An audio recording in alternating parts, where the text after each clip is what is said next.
Masuportahan ko naman yung aking kaibigan sa pelikula. At maraming salamat sa mga boss. Naging totoo, di ba? Kay Direk, napagbigyan ako ng pagkakataon na mapasama rito. At kasi si Paolo talagang tahimik yan eh. Pero matinig. Medyo teenager pa kami, alam ko pag may type siyang babae. Alam ko sa mata niya, sa tingin niya, sa galaw niya, pag nakakatabi niya yung babae. Pero hindi kita ibubuko, huwag ka mag-alala. Sa set nag-i-enjoy kami kasi si Ate Wilma, siya yung taga-bantay. Siya yung, eto na, magkatabi na sila, yan na. Ano na natin, guluhin na natin. Ate Wilma, unahan mo na kasi baka pag kami ng gulo, magalit sa amin, pero pag ikaw, Ate Wilma, talagang magtatawanan lahat, cool na cool lahat, mag-i-enjoy lahat. Hindi nyo alam kasi may insider ako dyan. Usap na kami ni Wilma dyan eh. Pero isa lang ang masasabi ko, kahit kami mga cast dito, para sa amin totoo yung nangyayari. Napaka-natural, hindi pinipilit, at yun yung importanteng bagay at mas magugustuhan natin at natural yung kilig. Yun yung importante sila. Ayan, thank you very much. Thank you, Glenn. Salamat. Maganda yung next question from Cinema Bravo. Idugtong ko na, no? For Mix. Mix, ang tanong niya is, what were the fun behind-the-scenes moments with your co-stars na pwede mong isplok sa amin? Siguro, yung dynamics talaga namin, kahit I think most of us, parang first time na magka-work together, correct? Pero yung relasyon namin talaga, may kita nyo on-screen na parang, ang tagal na magkasama. Ganun yung vibe namin lahat. Nagkasundo talaga kami lahat, nag-click kami. Napansin ko yun. Pumunta ako ng set para lang kayo magkakabarkada. Actually, bahay kami doon. Sige ko na rin, may mga approved questions sila ngayong gabi. Lahat po ng mga gusto niyo itanong na hindi na-approve, tinatanong niya ni Ate Wilma. Ay, totoo? Pag kami lang. Taga-stroke talaga yan sa Ate Wilma. So may presko nagaganap pala sa set. Pag kami lang, lahat ng mga gusto nila itanong, tinatanong niya ni Ate Wilma. Can you confirm that? Totoo ba yun, Kim? Tinatanong ni Wilma, Paul? Marami kasi siyang tanong. Alam mo namang ano na to sa sibilisasyon ng showbiz, haligi. Parang isa siya sa mga haligi ng mga showbiz industry. Grabe naman, nagmamarites lang. Pero go ahead. yung kagandahan dahil nag-bonding kami, nag-blend kami well, ang ganda na meron kang kasa talaga sumusuporta sa napaka-husay na love team na to. Natin kung love team naman talaga to. Ano nyo naman? Tingnan natin. Maganda yung vibe eh. Ang ganda ng vibe ng cast. Sabi mo nga sa akin, Wilma, di ba? Splok. Di ba sa promo? Splok kung splok. Di ba? Ay, kaya nga sinabihan ako ngayon eh. Huwag ka magkasalita. sa lahat po sa amin yun. Alam mo, pumapasok pa lang ako ng gate ng ABS-CBN. Talaga sabi, yung sa trailer lang ha, huwag kang magsasalita. Magsalita ka! Pagsalitain niya. Sino gusto magsalita? Si Wilma. Taray, pasweet! Dapat pala tinagalan ko pa doon sa salon mo eh. Tinagalan ko pa magpula ng buhok Okay, thank you, Mix, for answering that. Karina, ang next question ni Cinema Bravo is, do you see yourself portraying a leading lady then in a rom-com movie in the future? Ayan! Of course, I hope so. Always praying naman po na dumating yung tamang time or perfect timing for me.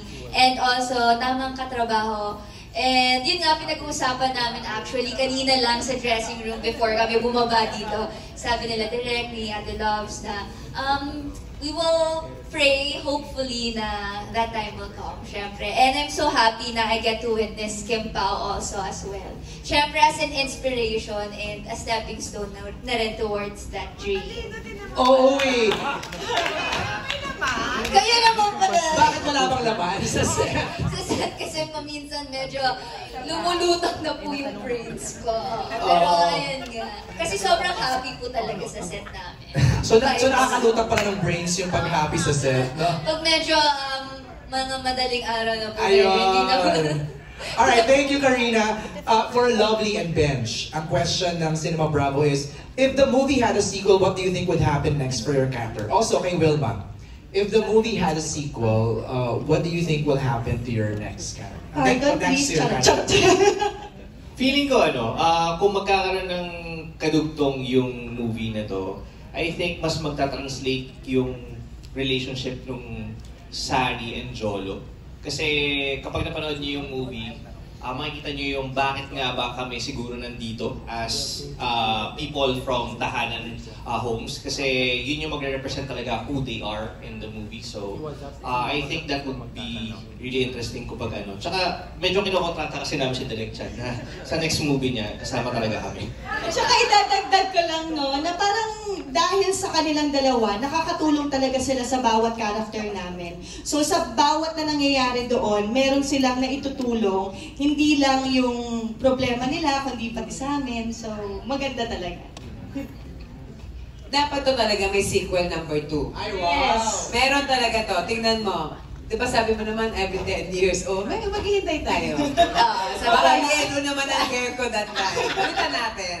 Maghihintay ako ng second sequel kasi sigurado talaga akong maraming kikiliging mga kabataan. Hindi lang kabataan, pati yung mga nanay na kagaya ko na, nakakakilig pa rin pala talaga. At masarap pa rin palang kiligin regardless of your age. Yeah. Just to add, kasi kami dalawa ni Lovely, magkasawa kami every time magkasama na kami, kinikilig kami sa isa't isa, pero walang biro. When we see Pao kasi and Kim together, talagang kinikilig kami na parang... Bakit? Sige, pa-explain mo nga sa amin. Pakinig mo sa amin. Ako mag-explain. Oh, yan Kasi na. si Paolo, meron siyang tingin, yung mata niya kasi minsan, Meron. kagaya sa best. Sorry guys, sorry mga Kim Pao.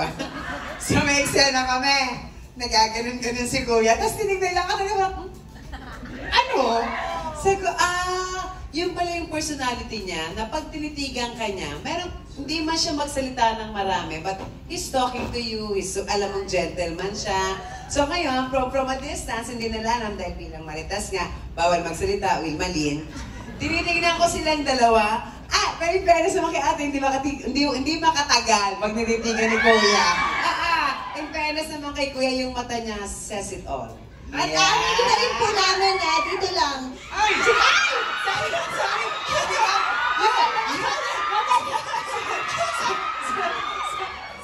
Diba? Miss Wilma, baka gusto mo mag-disappear. Sorry, naman, hindi ko napigilan. Sorry. Pero sinasabihan din po talaga ako ni Benj dito, kapag ka off-screen, ma, may asawa ka. Yes! Kasi siguro talagang, sorry po, bilang bagong nakatrabaho lang din si Paolo. Di ba kasi talaga yung mga titig ni Pao eh. Ay! O, tingnan mo, di ba? Pao, are you aware? Are you aware na gano'n? Kami yung kinakwento ni Wilma, kinakwento ni Lovely. Hindi naman. Kasi sa eksena kasi nangyayari yun. So, syempre sa eksena, tinitignan mo talaga yung kung kanino ka naglilinya. So, yan. Totoo yung sinasabi nila Kim, ni Wilma, pag tumititig si Pao, namumusap. Oo, hindi man siya magsalita, pero parang may pinapahiwatig yung mga eyes. Because eyes is the window of the soul. Ano Nakita ko na yung soul mo. Ano daw pinapahiwatig? Wala, syempre sa eksena namin, parang feeling ko yun yung charm niya as a person, na hindi man siya madaldal, pero yung mata niya gustong dumaldal. Okay, Expressive. alright. Yun, Expressive. Yes, expressive. Patingin mata. Yeah. Okay, Don, ang certified Kim Pao, si Don Sarmina mamaya magtatanong siya, pero tawagin ko muna tong question from